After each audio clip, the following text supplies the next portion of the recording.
ঢাকা বিশ্ববিদ্যালয় কেন্দ্রীয় ছাত্র সংসদ ডাকসু নির্বাচন ইতিমধ্যেই শেষ হয়েছে, চলছে ভোট গণনা। আমরা এই মুহূর্তে দাঁড়িয়ে রয়েছি সিনেট ভবনের যে কেন্দ্র, সেই কেন্দ্রতে দাঁড়িয়ে রয়েছে। আপনারা জানেন এর আগে যেমনটি আপনাদেরকে জানিয়ে দিয়েছি যে প্রত্যেকটা কেন্দ্রের বাহিরে কিন্তু একটা করে এলইডি স্ক্রিন বসানো হয়েছে, যেই স্ক্রিনে কিন্তু সরাসরি দেখানো হবে ভোট গণনার ভেতরের যে চিত্র, সেটি কিন্তু দেখানো হবে। যেমনটি আমার পেছনে স্ক্রিনে যদি আপনাদেরকে একটু দেখানোর চেষ্টা করি, এই স্ক্রিনে মূলত দেখানো হচ্ছে যে ভোট গণনার ভেতরের যে চিত্র, সেই চিত্রটি কিন্তু আসলে দেখানো হচ্ছে। ভেতরে ভোট গণনার যে চিত্র, সেই চিত্রের যেই পরিস্থিতি, সেটি কিন্তু আসলে দেখানো হচ্ছে। প্রত্যেকটি কেন্দ্রের সামনে একটি করে কিন্তু এলইডি স্ক্রিন বসানো হয়েছে, যে স্ক্রিনে এই যে ডাকসু নির্বাচনের ভোট গ্রহণ শেষে যেই ভোট গ্রহণ শেষে যেই ভোট গণনা, সেই ভোট গণনা ভেতরে আসলে যেই মেশিনগুলোতে করছেন, সেই মেশিনগুলোতে কিভাবে কোথায় ভোট গ্রহণ ভোট গণনা করছেন, বা ভেতরের যে চিত্র আমরা দেখছি যে ভেতরের চিত্র, সেখানে কিন্তু ভোট গ্রহণ শুরু হবে, অর্থাৎ ভোট গণনা শুরু হবে।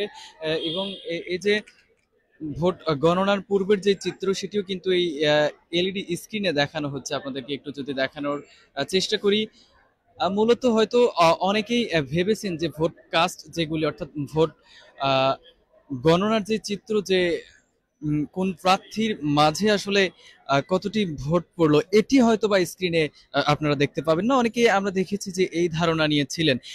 মূলত যেই চিত্রটি স্ক্রিনে আসলে দেখানো হবে, সেটি হচ্ছে যে ভেতরে যারা প্রশাসন আছেন, বা অর্থাৎ যারা এই যে ঢাকা বিশ্ববিদ্যালয় কর্তৃপক্ষ আছেন, বা নির্বাচন কর্তৃপক্ষ যারা আছেন, তারা যে ভোট গণনা করবে, অর্থাৎ এই যে মেশিনের মাধ্যমে যে ভোট গণনা হবে, এই ভোট গণনা আসলে তারা কিভাবে করছেন, বা ভেতরের যে চিত্র, সেই চিত্রটি আসলে কারো মনে যাতে সংশয় অবকাশ না থাকে যে ভিতরে হয়তো বা কি করা হচ্ছে, ভোট যে গণনাতে কোনো গাফিলতি করা হচ্ছে কিনা, এই যে সংশয় দূর করার জন্যই মূলত একটি এলইডি স্ক্রিন বাহিরে লাগানো হয়েছে, যেখানে কিন্তু ভোট ভেতরে কিভাবে গণনা করছেন যারা প্রশাসন বা যারা কর্তৃপক্ষ, সেই চিত্রটি মূলত আসলে দেখানো হবে। এখানে আসলে কোন প্রার্থী কার ভোট কতটি কাস্ট হয়েছে, এই জিনিসটা আসলে দেখানো হবে না।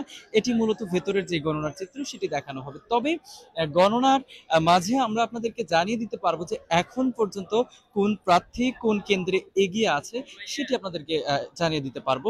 সে পর্যন্ত অবশ্যই দৈনিক করতোয়ার সাথে থাকবেন। সর্বশেষ যেটি সিনেট ভবন কেন্দ্র থেকে আপনাদেরকে জানানোর চেষ্টা করছিলাম, এর আগে আমরা দেখেছি টিএসসি কেন্দ্র যেটি রয়েছে, সেখানে 69 ভোট কাস্ট হয়েছে সকাল 8টা থেকে 4টা পর্যন্ত, বিকাল ঠিক 4টা পর্যন্ত। সেটি কিন্তু জানিয়েছেন ওখানকার যিনি দায়িত্বরত রিটার্নিং অফিসার ছিলেন। তো এই সিনেট ভবনেও মূলত ভোট গণনার যে প্রস্তুতি, বা ভোট গণনা যেটি চলছে ভেতরে, সেটি কিন্তু আসলে এলইডি স্ক্রিনে দেখানো হচ্ছে ভেতরের ঠিক চিত্রটি। তবে কে কতগুলি ভোট পেয়ে এখন পর্যন্ত এগিয়ে আছে, সেটি কিন্তু এখন আমাদেরকে জানানো হয়নি। সেটি অবশ্যই জানানো হলে আপনাদেরকে আপডেট দেব। অবশ্যই দৈনিক করতোয়ায় চোখ রাখবেন। ধন্যবাদ।